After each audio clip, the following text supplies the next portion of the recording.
Is it maybe a family business, something that runs in the family? Or is it, yeah, my friend kind of introduced me, it kind of aligned with my income levels, trying to really make sure, are the people involved in the organization passionate about what they do? So I think that's really important. Can you kind of speak upon not only your leadership, but the corporate leadership that Clean Franchise Brands presents? And I understand Michael Eisner, the head of franchise development, he was also the first Lapels franchisee, from what I understand. Yeah, that's a great point, Josh, which I think it sounds like you're articulating to the people you're working with, and I think is important to articulate to people, because not only is that powerful as you're trying to analyze what business you're going to get into, but once you are in the business and you're a franchisee and you're operating that business, these people, these corporate people are really your lifeline.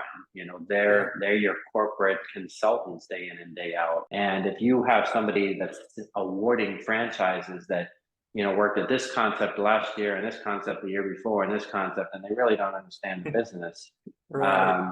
they're not going to be helpful to you at all once they have your initial franchise fee. Yeah. So yeah, that is very helpful to understand. That's a really good point. For us, yes, I'm on these meet the team day calls. I'm on the discovery day calls. I'm out at discovery days sometimes. Yeah. And so I'm telling people, hey, I get it. I started my own business at 18, and I understand what not meeting payroll on Friday looks like. Yeah. And I think those things are very helpful. My corporate team, so the person that awards franchises on the Lapel side was our very first franchise owner in 2000, so been here for 24 years. He Wow. came from corporate America. He worked for Bose. He was traveling 200 days plus a year.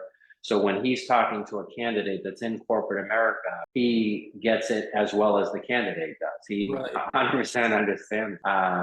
Yeah. I've got our operations team is people that owned and operated their own business. We sort of go out of our way to find people that not just understand the dry cleaning world, but owned their business. And so when they're talking to a franchisee about getting a hotel account, he did it. They did it. They built hotel accounts and wholesale work and knew what it was like to have maintenance programs. And it's Yeah. very important to understand the ownership of the business, not just the skill set of the business.